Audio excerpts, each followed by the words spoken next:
ăn xích.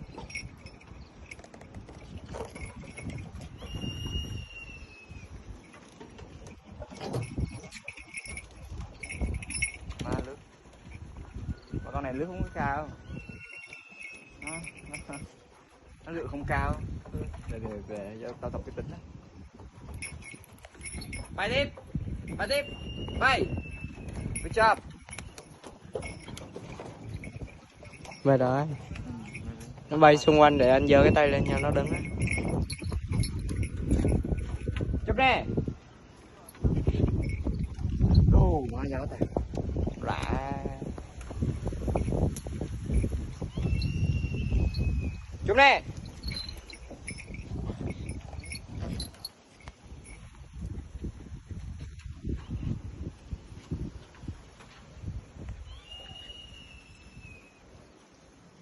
Không độc cánh.